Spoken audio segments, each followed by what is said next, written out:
Hello, we are live. Today we don't have Nicole, so you have me, Marie, and we also have Paul here to talk about all about K6 extensions. So Paul, why don't you give us an introduction about yourself? Sure. Yeah, it seems so weird. It's like Nicole's left us, I she's know, like a abandoned legacy. us for the week. It's like, uh-oh, uh-oh, now what's gonna happen? All kinds of I don't know, we're gonna go crazy. We're gonna go off the rails talking about extensions. We won't But mess it up, Nicole. We promise. yeah. Otherwise she'll be like, I can never leave again. Uh, She'll never enjoy her holidays. that's right. That's right. That's so funny. But yeah. But yeah. So extensions, I guess. Yeah, we're gonna.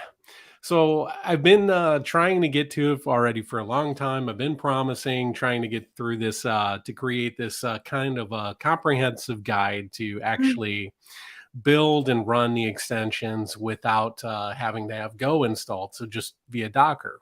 yeah. So finally, I've kind of started going through that, do my homework for the writing up the guide. So that's what we're going to kind of go over my work in progress as it is. So, Nice, yeah. And I'm sure a lot of people would be really excited about this episode because even myself, like, I only know like few basic things about extensions because I've been doing obviously some work on behalf of XK6 browser, which is an extension for the browser automation side of things. But I know that there's a lot of other extensions as well. So I'm really excited that we'll be talking about what K6 extension is, how are they different, from I guess like a typical JavaScript library, and just everything that people need to know and how to get started. yeah. Yeah. And that's what's pretty surprising too is that our ecosystem of extensions has really kind of grown. I mean, we're at least 60 Oh extensions wow. that we know of, really, that we have included in the list. Yeah. And that's from both supported by Grafana, as well as just from the community, and the largest majority of those are actually just from the community. So Mm. it is it's kind of interesting. So it's kind of still kind of a wild west. It Yeah. is it's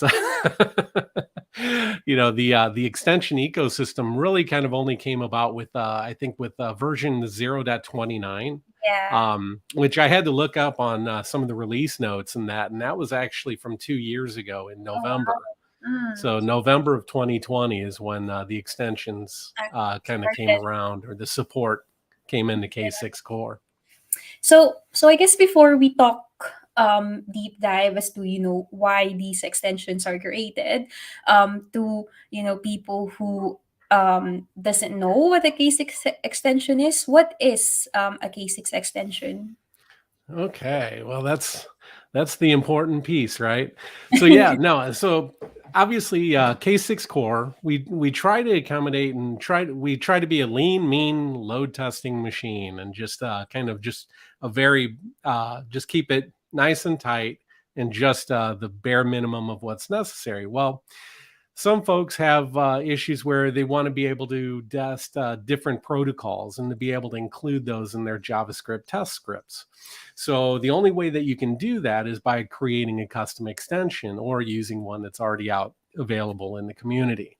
And then what that's going to do is that's going to be an implementation in Go code, so Mhm. that it'll make it a bit faster to actually use natively from the JavaScript test files.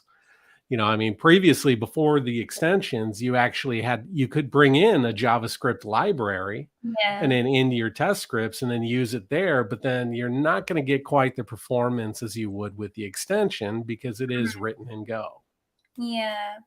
So I guess one of like the benefits, so like you said, is if a person or if one of our user tries to import like a JS library, the performance of the test in terms of the execution that will actually slow it down, or is it like something else? Yeah, yeah, that's a possibility. I mean, it depends. I mean, you can write bad things in Go as well, but Mm. But I mean, but yeah, it's definitely going to be faster performing the tests themselves. The actual K6 engine will perform better with the Go extension. Nice. So I guess apart from um like the performance side of things, what are the normal, I guess, use cases as to why someone would, use an extension? Yeah, again, that's for like a custom protocol or where things that are just not inherently supported by K6. So like Mustafa, who's a Grafana employee, he had created the XK6 Kafka uh, Mm-hmm. extension. And that's one where it knows how to utilize the actual Kafka protocols to be able to pull and read from topics and to be able to publish to topics and all that kind of good stuff. And that's a kind of a specialized case. So that's not included in the core of K6. Because again, we try to make sure that it's just the base functionality that is most needed is included there. Yeah. Our K6 core team, they're very strict as to what goes Yeah. in the actual Definitely. core. Yeah, like Definitely. Yeah, I mean, that's one of those things. That's one of the, our guiding principles is we just try to keep the binary itself as small as possible. Cause I yeah, mean, you don't want to be throwing around 100 megabyte, binary to run everything. And then just, it just keeps things, simpler and then more efficient. yeah.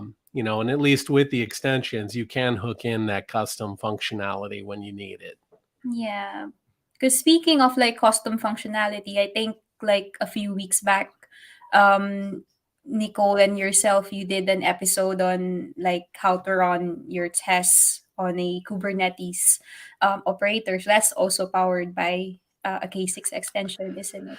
Yeah, not the operator itself, but what we were doing inside there, where we were bringing in the XK6 Kubernetes Mm, extension, which actually you can think of it as somewhat of a wrapper around the kubectl command that you use for Kubernetes. Kubernetes. That way, then you can actually, from your JavaScripts, you could actually, do things like create a namespace or, update config maps and things like that. All these different resources, you can manipulate them directly against a Kubernetes cluster. Mm-hmm. Nice.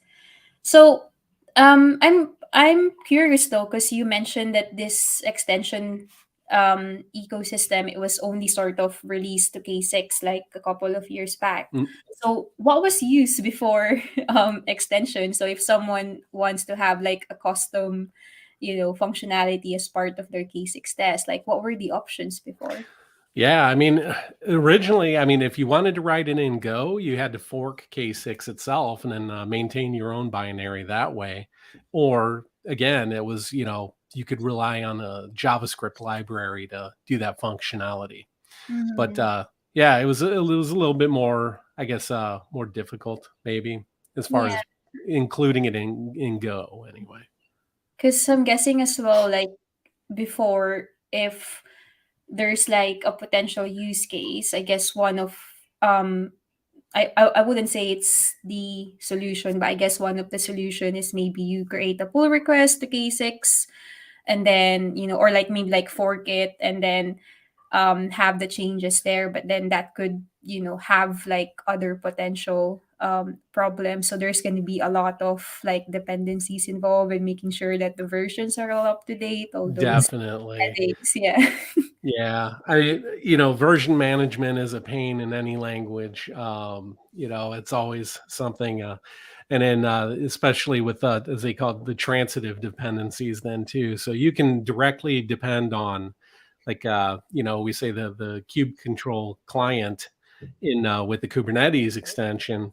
Well, that in itself depends on other things. So, and sometimes those versions will conflict. One depends on an older version that maybe the API is different, and then Yeah. so when you're putting all these things together, there be dragons, as they say. There can be problems. Yeah, so I can imagine why these extensions are created because Yeah, yeah. I haven't used it before, in a sense that I would, try to like have like a workaround in order for me to implement like a specific use case, because most of the things that I've needed before when I was using K6 as part of like work projects, it's mostly part of K6 Core. But I guess some people, depending on their use cases, Hmm. would have like, like some specific ones that isn't bundled. So the K6 extensions must be like a sort of gift to people. Yeah, yeah, and I mean, and some of these extensions, I mean, if they get widespread usage, Mhm. and really become something that a lot of, the majority of customers are using or users are using, Yeah. there's, we have we're trying to establish the path of these extensions to be incorporated into the core of Yeah. K6. And then with release 0.41, we Yeah. just had that as a matter of fact with we have the XK6 WebSockets, Yeah. XK6 Redis, and then there was also XK6 timers. Timers. Yeah. Those were all brought in, and now what we're doing is with those you have to actually, they're considered experimental. So in the JavaScript, you actually just have to specify this path that includes experimental, and then you'll bring it in. And that's just kind of to, I don't know, maybe it's lawyers were involved or something, but it's just to kind of protect us in that, that we're working with this. It's not fully baked, but Mhm. we're excited about this process to be able to start introducing it. And we want to be able to have folks using that early, and then Yeah. give feedback, but there may be problems. So, it's like we do our best to make sure that everything's quality and is working correctly and efficiently, but, things happen. Before I continue, there is a question here Oh, from Sava.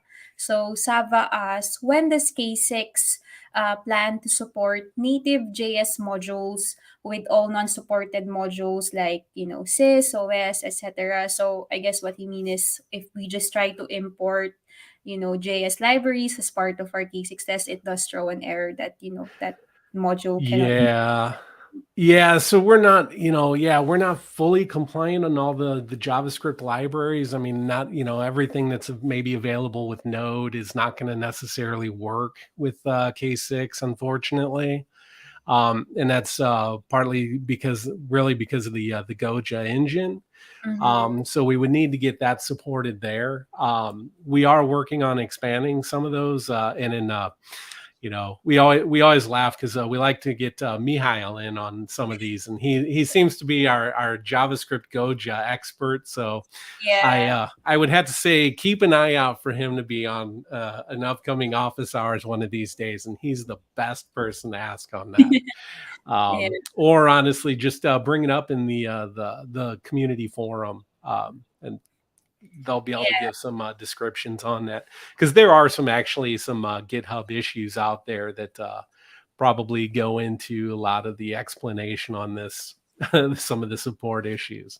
Yeah, So I just remembered this well because there was like I think there's a workaround that one of our users, so his name is Murat Ozgan, and he reached out to me and Nicole. So I'm still hoping that we could get him in a future K6 Hours episode. But he did show like a workaround. So because in K6 we have the concept of modules.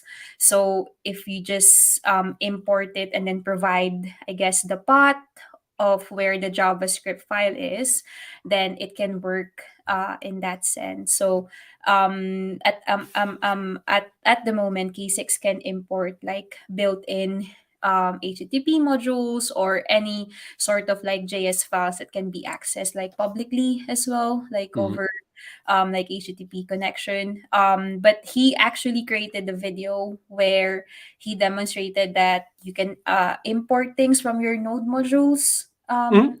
well. So as long as you just provide a path to the modules that you want to use, then it is possible. So I'll try to find that video and I'll share it over. Yeah.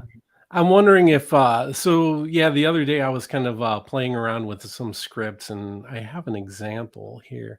I'm wondering is it like this here, this JS deliver? So I was playing around with oh, I'm not sharing my screen. Yeah. um hold on a second here. Well, so here I have this line highlighted here, Yeah. this JS deliver. Yeah. So, Okay. yep, Yeah. exactly that. As long as you just, I think if you search on that website, type in the case or not cases, but type in the module that you want to use, and then it will provide you of that specific pod because we can import it from Yeah. that. Yeah. Yeah, so that was a nice little trick, like I said, that I used last week. I found out I was working on the Kubernetes uh, extension a little bit, and then I wanted my script to be able to parse out some YAML configuration files to be able to get a value out of that, and then. But yeah, so I found that JavaScript library, and I was able to luckily bring it in. So that was nice. Yeah. Cool. So I guess in terms of like what we're gonna discuss next, what's like the future plans like for these extensions? Do you have any um like insider information as to how K6 extensions will evolve? Yeah, it's been a little slow coming through, I guess, but yeah, we're going to be so we want to expand the community a little bit and work with this and have this kind of a graduation process so that we can have these tiers and kind of like not necessarily certifications of the extensions, but we can have these tiers so that we can show on our listing of all the extensions to show that like which ones are official, what Mm, we quote official extensions that are supported by Grafana, and that you shouldn't have to worry about them being a problem. Others where they're from third parties, they're open source community, and then they own them, but we're using them, and then we've run through and made sure that they work. We're happy that they work, and yeah, thank you for adding that to the list there. But and then as well as just to be able to list that these are community and that it's possible that they may not work or they may break as versions of K6 are released, because we have had that in the last I want to say maybe the last three roughly releases. We had some minor issues related to JavaScript, the extensions where there were some breaking API changes. I want to yeah. say maybe 39 and 40 had something like that, and then there were minor tweaks as we kind of evolve this stuff. But obviously we try to keep API breaking changes to an absolute minimum, Yeah. but with these what would be in the future, quote, possibly official extensions, we would always make sure that we're keeping those up to date, so those should always work with any release that we come out with. Yeah, I mean, looking at these list of extensions, there's a lot. Like you said, there's over 50 available extensions out there. So I'm guessing if someone wants to create their own extension, is that also like a possibility? Like how much sort of like Go or JavaScript like knowledge would they need to have? Yeah, I mean that's uh that's a hard answer to question to answer. I mean, it's the classic it depends. What are you trying to do? I mean, we can have you can create a very simple JavaScript extension or output extension, and then in fact with the demo we'll actually walk through some of that. But yeah, I mean, it depends. That unfortunately is the only real answer. Go is known as being a pretty a user friendly language. Yeah. I wouldn't want to say it's simple. It's they say it's like only what 25 command keywords, Mm-hmm. but it's you it, it yeah. I So think the times yeah are the intense. barrier to adoption is rather low. I mean, you can pick it up, but Mhm. I wouldn't say it's simple. Yeah, so I've actually I'm sharing like the list of extensions that we have, and I'm guessing like these are mix in terms of what's actually from the community, what's Yeah. like Yep. verified. So the comment that you said a while ago is in the future we want to be able to show which ones are Yes. verified extensions and which ones are like from the community. Yep. Yeah, and in that way, then maybe even some sort of a rating or maybe a Mhm. ranking based on like I don't know, GitHub stars or something, just to show that which ones are more popular and all that. So yeah, we got some work to do, but yeah, it's definitely on in the plans. Yeah. We'll have that. Can you mix multiple extensions, or can you just only use one? Like if you're gonna build like a custom K6 binary, can you mix Absolutely. different extensions? Yeah. Yeah, absolutely. It's very composable. Mm. So as long as those extensions don't have any, dependency conflicts or things like that, yeah, you can mix and match.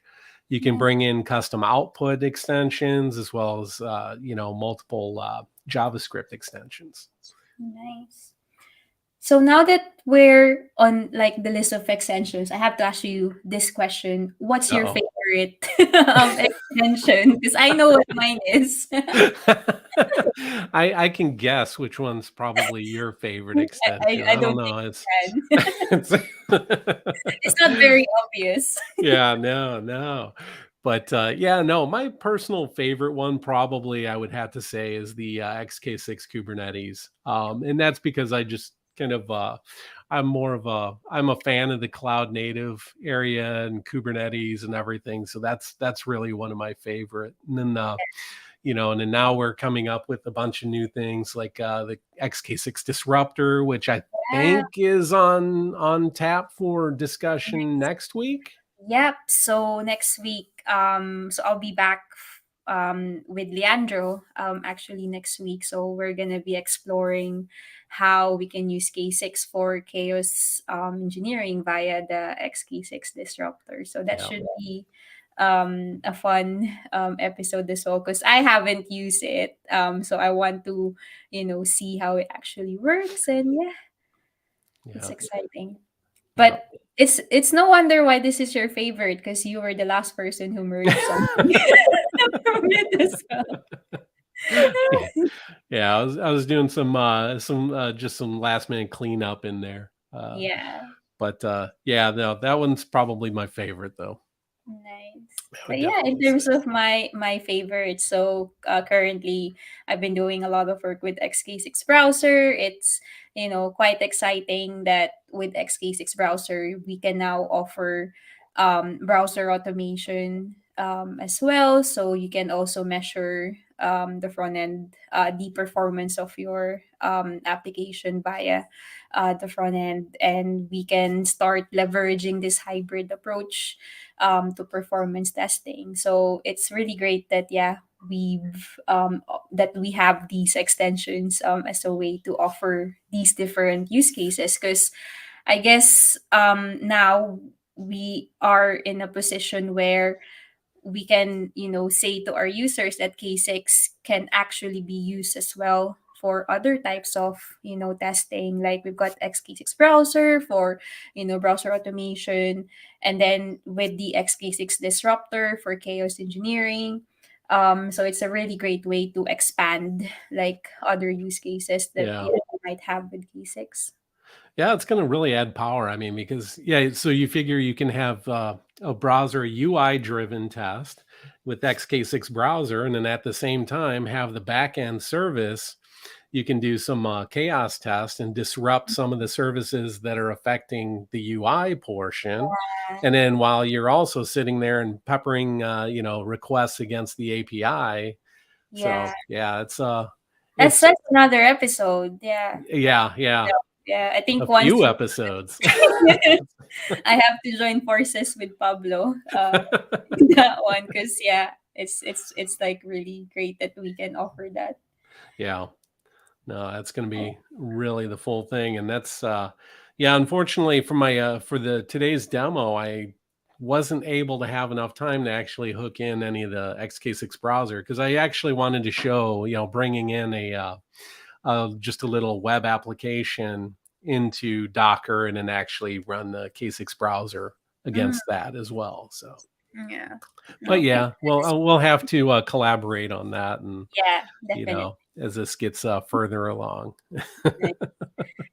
Before you start on your demo, I think you mentioned like JavaScript extension, and just looking at, the documents, we also have output Right. extensions. Yes. Like, so what is like the difference between a JavaScript extension and an output extension? Oh, okay. Yeah, well, the JavaScript extensions are going to be the ones that you're going to actually use from your test scripts. Mm-hmm. So it's going to have a JavaScript API, and then you'll actually be able to interact with that extension directly inside of your test file. Now, Mm-hmm. with the output extension, that's as your test is running, we have metrics that are collected, obviously, and then that's going to be able to send that off to different back ends. So in the case of like originally this was a Prometheus remote write is an extension that we have, so that as your test is running, it'll emit metrics off to your observability system. Yeah. So Okay, so I guess the output one is more on like the metric side, and if we correct. have Yes. other Yep. sources that we don't necessarily support as part of the K6 core, then they can also output it to that. Yeah. Yep. Yep. Cool. There's a question, a really great question from Yeah. Baran. How can beginners learn and implement the tool? Do we have any courses or an academy for them? I'm guessing this is K6 as a tool or the whole K6 extensions. Yeah. I'm gonna say that yeah, so I would think though, well, I'm gonna say both. Mm, So I mean, yeah. I think So you with should as answer far both. as the tool, the K6 tool, and then really we do have the K6 Learn that we're working on. And that's kind of like a collection of workshops and things like that where people can actually go through those. A lot of it is also just theoretical about performance testing and reliability testing in general. Yeah. So we're putting that together. Ultimately, we're going to have a lot of this stuff in Grafana U, Yeah. the Grafana University, which provides a lot of free interactive tutorials and things like that. Now Yeah. that'll be coming in the next I don't know, quarter or so.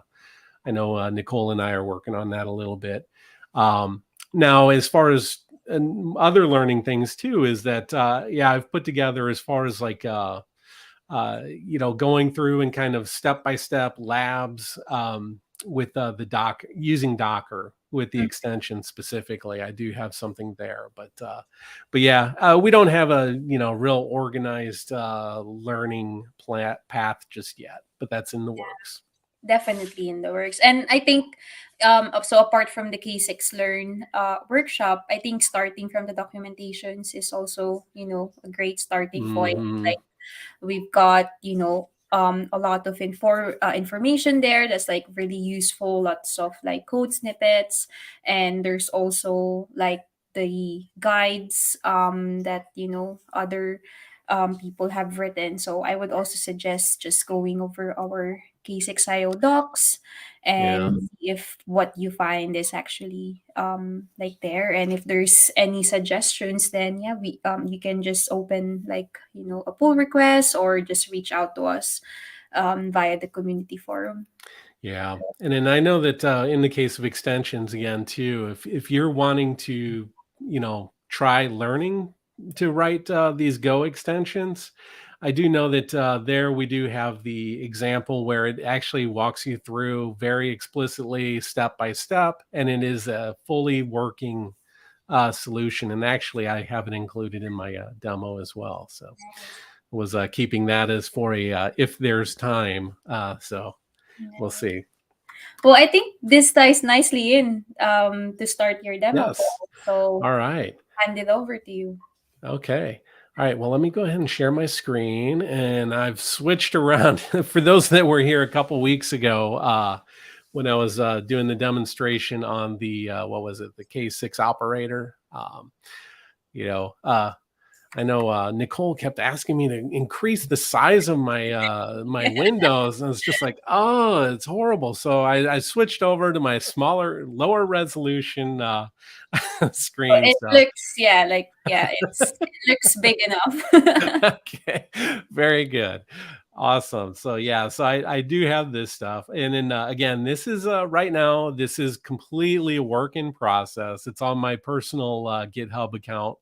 But anybody's welcome to go in there, take a look at it, and heck, if you're interested, consider, giving me a pull request or something. It's a lot of work in process, but this is going to be some of the background for some of the guides that I'll be putting together. But this will walk you through pretty step by step on things, and as I mentioned before, kind of each one they build on each other, so I kind of have this like lab thing going on. So yeah, so let's go ahead and jump right into it. And then with again, so the main thing for this particular discussion is about not really relying on Go. So if you're not a Go developer and you're not ready to take that step just yet, you just want to be able to run uh, you know load tests using extensions, then this will be a good guide to get you started. So what I'm going to do is, and of course, the only dependency that you need on this or prerequisite is to actually have Docker installed. So Docker, it's, again, it's Docker is just the implementation name.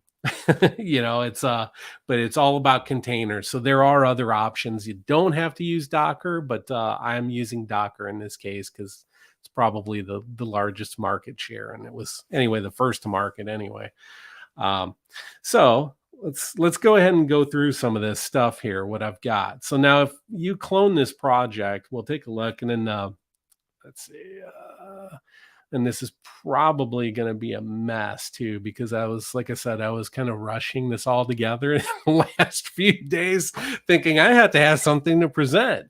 Yeah. So I'm probably going to just probably stumble all over myself, and we'll see. I haven't made anything for the demo gods, so let's I'm yeah, sure it will be let's hope fine. this all just works. I mean, like I said, about 20 minutes ago, I was trying to do some additions and thought, oh, yeah, I can bring in the Kubernetes one too. And then this will be great. And then it didn't work right. And then it's like, I may have things in a, in a bad state. So, all right. So we'll see. Please bear with me, and hopefully everything works. Um, so again, let me pop over here. So, one of the big things with Docker is that obviously you run in a container. And it's a very ephemeral thing in that it's quick and easy to spin up a new one and delete it and spin up a new one, versus virtual machines are things that are a little bit heavier weight. So anyway, to create an image, what we use with Docker is we have this Docker file, and this is actually what's going to define what's in the image. Now, don't worry too awful much about what's in this thing here right now. But what we're going to do is we're actually going to go through and we're going to build a customized K6. Okay, and then we're going to use this the XK6 output Prometheus remote extension, which um, you know, starting in the next version of K6 will actually be incorporated into core. So you're not going to actually have to do this process any longer, but I include this one because it just demos nicely. So, Just a quick mhm, question, Paul. yeah. So if someone wants to use like specific versions of K6 extensions, they can easily do that as well by They providing. can do that. Yes. Yes. So yeah, if they have named releases, you can do something like, like 0.0.7 or something like that. You can specify. And the same with the actual command line for XK6 itself. Yeah. So by not specifying an explicit version, you're implying that give me the latest, Okay. and meaning the bleeding edge of the main branch. So here we could actually say 0.41.0. Mm-hmm. Just And yeah. yeah, and actually, if we take a look on, let's see, oh, that's okay. We have the bundler in the documentation here, and then you can easily build that up here. So you'll see that it's, Nice. yeah. Yeah. So they Um, can just copy it and it's much quicker as well. Correct. Yeah, Nice. and you can put that right in here, and then also specify I'm doing the custom output. So Mhm.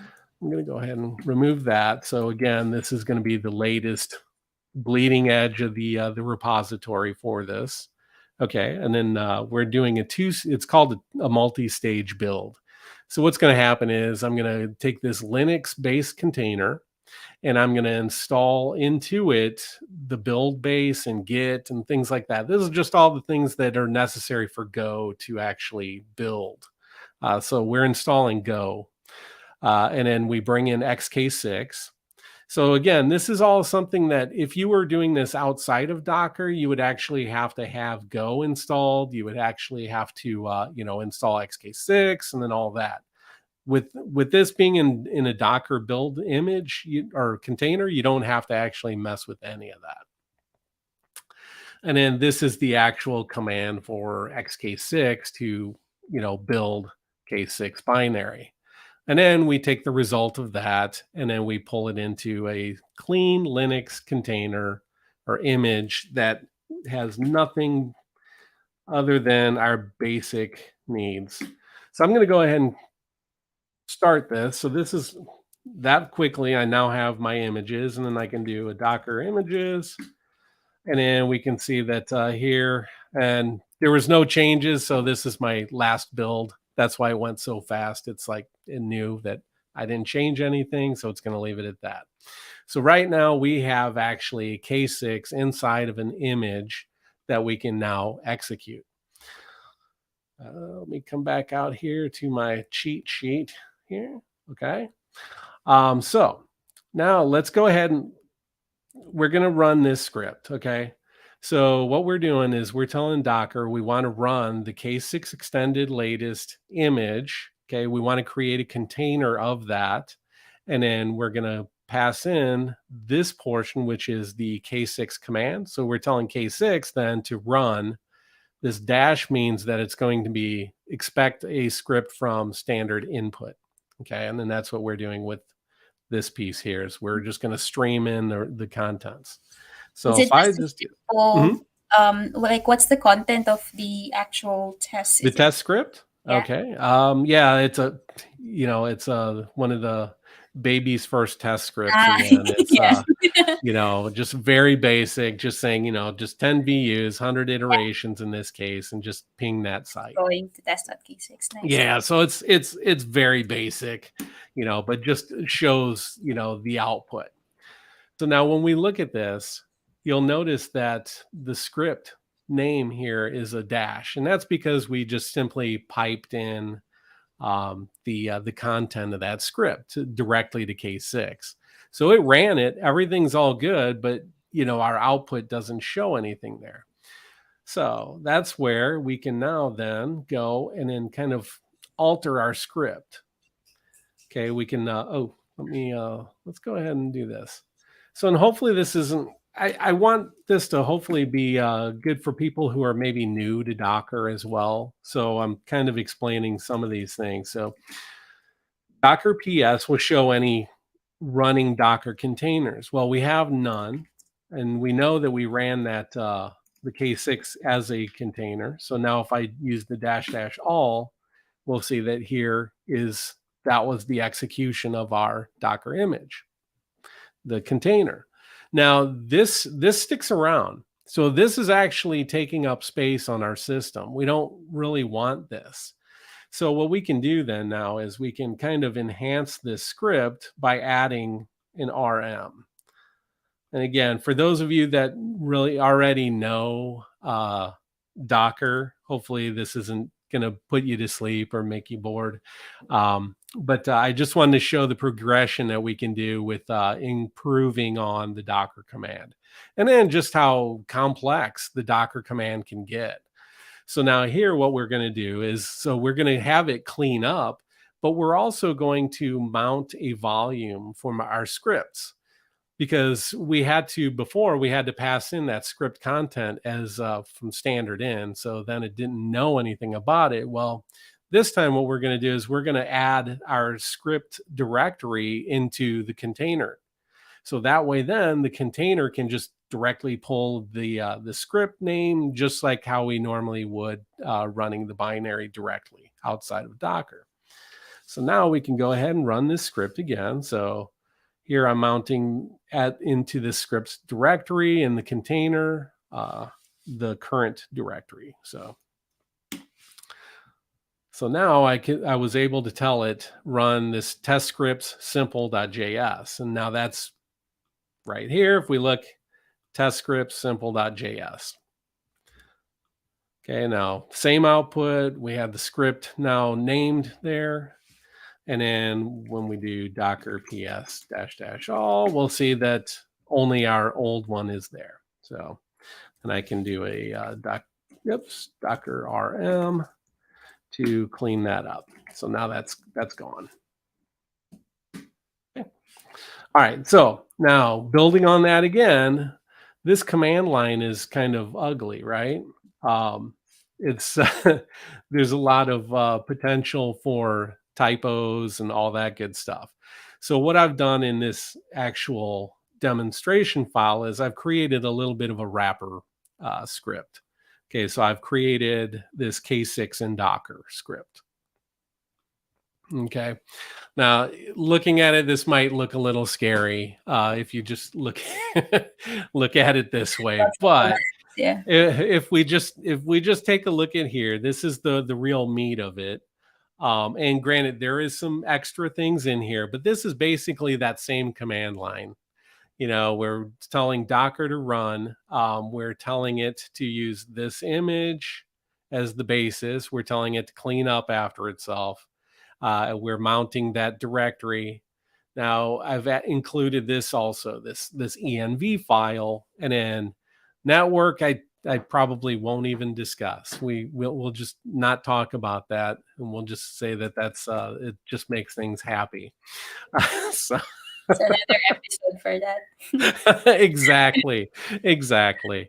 You know, and then here, this last part is what we're telling K6 in the container to do. So we're telling K6 to run, and then run this whatever script that we're going to pass in, and then I'm doing some fun things here with to create a unique tag, just basically a fingerprint for each test script run. Okay, and then here I'm making it where I can provide additional arguments to the script. So let's go ahead and do that then.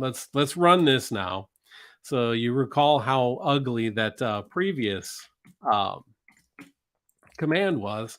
Well, now what we're going to do is we're going to do test scripts. It was simple.js. Okay, and then now it's doing the exact same thing as before. Okay, so I've simplified the command line for ourselves. It's just, you know, but I just wanted to show the steps to arrive to this position so that, you know, it's not total magic. Okay. So let's see. Yeah, I did want to show. Okay. Oh yeah, yeah. Okay, I forgot to mention about the script vars now too. So one of the things that we like to do is with extensions, a lot of these things have customizations or custom configurations, or just like with you know, our scripts, we have you can specify the number of VUs directly in the script as such. Well, we can override those, and then these are with environment variables. So I have this script vars env file where we can define things, you know, however we like. So I can override the number of iterations. I can change things like this. So just by uncommenting those, I can come back here and then I can run this again. And then now, see, the previous execution was 100 iterations. Why? Oh, okay. Okay. Fail to say. I don't normally use VS Code. I'm usually in GoLand, but VS Code looks nicer on the presentations. So let's see. I think because yeah, there it is. Yeah, now it worked. Yeah, I keep forgetting you actually have to save in there.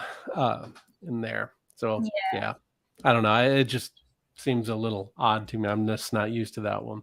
So okay, so just by using the environment variables, I was able to override the number of iterations that we were going to run through. Okay, so again, it just makes things a little bit easier. And then working with some of the extensions, as we'll see with the Prometheus output, where we need to provide things like a username, password, server URL, and that. So now, as I mentioned, right now, okay, our output was directly seen with the dash here. So that means it's just the default. It's not going to be outputting the metrics anywhere. There's no output extension. Yeah. And then we just get the normal output summary. So we can go ahead now and I can just say this because we know that that extension is actually installed. And here, I'm going to just put this back. So the script is controlling how many iterations. So now all I have to do is specify this K6 out environment variable. And now I'm going to use the extension. So I'll just go ahead and run that same script again. Oh, what do we got here? That's right. So, okay. Like I said, I told you this was going to be a train wreck because I had things all in mix, but no, actually, this is good. So what's happening is by default, the without specifying anything, the output extension is going to be looking for the local host. It's going to think it's on your current system. So, which leads us to Docker Compose. Okay, so now with Docker Compose, I can actually sit here and I can set up a server that has Grafana and Prometheus. So again, this is in the project, and all we have to do now is run the command for Docker Compose, okay, which I have right here, and we will fire up a server. And let me go ahead and do it here because I'm going to want multiple terminals here. So I'm just going to do that. And now what this is doing now is it's actually started up a local instance of Prometheus. So if I go to localhost 3000, which is the port that it's specified on, we'll see that we have our Prometheus, or this is our Grafana server, and it's backed by a Prometheus metric server. And then if we come in here, we'll see that there are actually preloaded dashboards. So I have a couple of those in the project. So if we go to right here, the dependencies, we'll see that I have, these are the actual definitions for Grafana. Now these can be pretty crazy. When from our Java champions, a member of our Java did I say Java? I'm sorry, our K6 champion. One of our K6 champions, he's been working on this dashboard. We're trying to create a true K6 look and feel for a Grafana dashboard, whether you're using Prometheus-based metrics or InfluxDB or Timescale DB. We want to have that common look and feel. So he's actually working on that. And then so I've pulled those into this, and then I have them with the Docker Compose. They'll automatically get loaded into this container instance. So we have that now. So now I can go ahead and I can, since we're running that, now I can run that again and all should be happy. Whew, okay, good. It was. So let me go ahead and just refresh this guy. Refresh it again. Uh-oh. And again. At least you got the error off. Yeah, the error is not there, but I'm Yeah. not seeing oh, wait. See, test list. Why is this not here? Uh-oh. Uh-oh. Is it supposed to be like quick or Yeah, you know what? Let's see. yeah, let's do it again. That was very fast, but you know what? Let's have a little bit more fun. Let's increase the number of iterations that it's going to happen. Because actually I did notice some problems, which I do need to talk to the developer on. I think the last set. Let's see. Let's just take out even iterations. Let's make it a duration of 30 seconds. Sorry, nothing like live coding on this stuff. And where's my simple script? Let's see. I think something that was happening was that like the last batch of metrics being output to the Prometheus server was getting lost. Yeah. So I think by having a very small batch, that's why nothing was going out there. So now with this running, I'm pretty sure we're going to see some results, and I can hit that.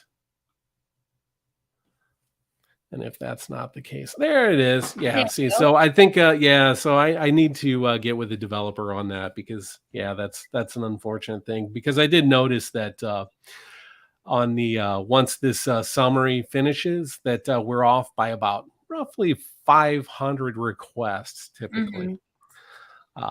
So yeah, 3,308 requests, and yeah, so that's 500 to 600 requests there that are missing. So so yeah, we've definitely got some problem there right now. So anyway, but okay, so that just shows there that we were able to run in a K6 Dockerized K6 against even a Grafana and Prometheus that's also Dockerized. So, I mean, it's containers all the way down. We've got containers calling containers, and it's just bedlam, sheer bedlam. So now the next step, I'm going to go ahead and I'm going to run this script again. And just this time, though, I'm going to change my the configuration.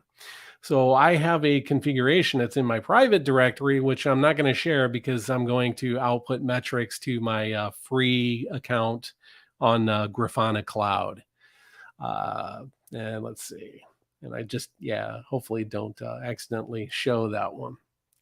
So, and that's where I'm going to specify this env file. So I can override this with my my command line. So I'm just going to come in here. I'm going to type in env file equals, and then let's see, it was in the private directory, and then I even made it more. It was let's see what the name is, env. Oh, there we go. Okay. All right. So now I'm going to do that, and then now I'm going to go ahead and I will, before I launch it, this is my Grafana Cloud free account. Okay, and I have the similar dashboards set up. Okay, so here's my test list. Okay, I'm going to go ahead and start that one on auto refresh. And then I'm going to go ahead and trigger this. Uh-oh. Oh. Let me, I think I'm off screen here.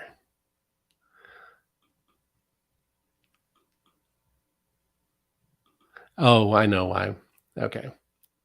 It's because so it's trying to do simply one iteration, and that the threshold can't reach the 10 Uh, Ah, the one so that is specified in the simple test, yeah. yeah, Yeah, and because I had done this, yeah. I commented those out. So it defaults to 1. So I'm gonna go ahead and do that, and I'm gonna say this time, I think it was this one was really causing the problem. We'll just do that, and then it'll run for 30 seconds if I'm not mistaken. So here we go. Try this again. No. Why? Let's see what's in my script vars. Oh, it's not that script vars that I'm using. Okay. Operations. Let's try this again here. We'll go ahead and look. I didn't save it again. Damn it. This is what demos are like, though. Yep. I didn't save it. It's like, no. All right, let's take a look here. So why is it only, so 1 VU, okay. Did I not, here I'm asking for 10 VUs. Is it overridden somewhere else? Yeah, it's not in my other configuration or my, let's see, it's not in that file. Okay. All right.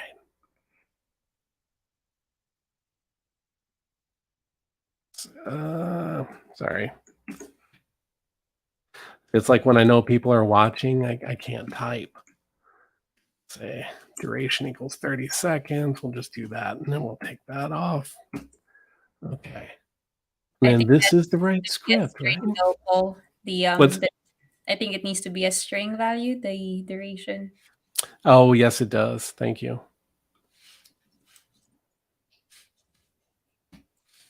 There we go. All right. Let's see. There we go. Okay. Yeah. User error. So did I think yeah, Mustafa's gonna close his eyes. Thank you. I appreciate that. That's one of those things why I'm never a big fan of pair programming, because like I said, once I know somebody's watching, it's just like I lose my mind, and it's like I don't know how this works. So anyway, this shows that yeah, we're running this now against we're outputting the metrics up to Grafana, to my free account, and then all this is working now nicely there. And again, that's just the one extension. So how are we? Oh my, we are like, Yeah. okay, all right. I had a ton more stuff to go through. I If guess, everybody yeah, wants to stay, no. yeah, I was actually going to get into the code, but this was really the gist of it, is using this K6 and Docker script yeah, to be able to run that and entrust that it's handling a lot of the options for you. And then I can do things like this, and then I can even say here well, no, that won't work, but I can actually you can actually pass in additional arguments on the command line. So here I could say out as a cloud, and then this would actually try to output to our, the yeah, K6 cloud, yeah, and then because I'm not logged in. So anyway, but that just shows you can override those things there. So yeah. I guess yeah, just a very quick question, because yes, we only have a few minutes. yeah. So why do we not publish a custom like K6 image in like Ah, Docker with the extensions? Like why do we have to build it? that is the $1,000 question, and again, that's one of those things too. It's because of all the dependencies and things. So that would really mean that in order for us to be good at this, we'd have to like publish all these different images, um, you know, and all these different permutations and things like that.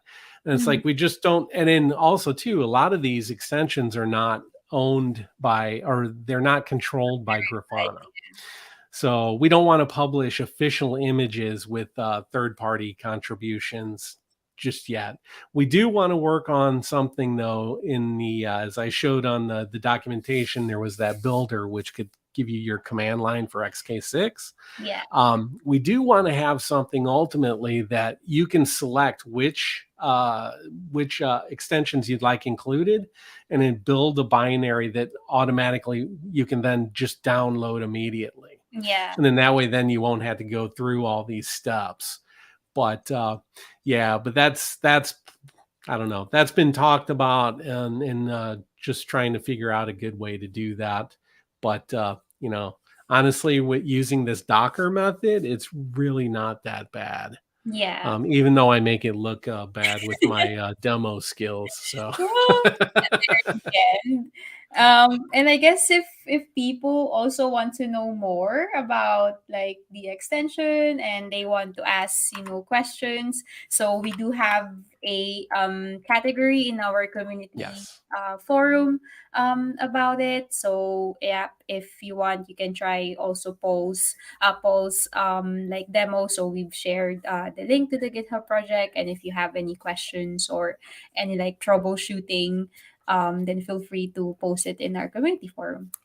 Yeah, yeah, and again, that whole demo sequence, it's very much a work in process, and then I will be adding more things to it, and then ultimately we'll have in the next quarter, I guess, a good guide and hopefully a video that goes along with it to really get into the details of this stuff. So Yeah, that'll be really great. yeah, Cool. Well, that is it for today's office hour. So I hope you all enjoyed that. And yeah, we'll be back again next week. So next week we've already mentioned it's with the XK6 disruptor. So we can also demonstrate another demo how we can how we can use K6 for chaos engineering. awesome. Cool. All right. Well, thank you everyone for Yep. joining us. Thanks all. Bye Bye bye. bye.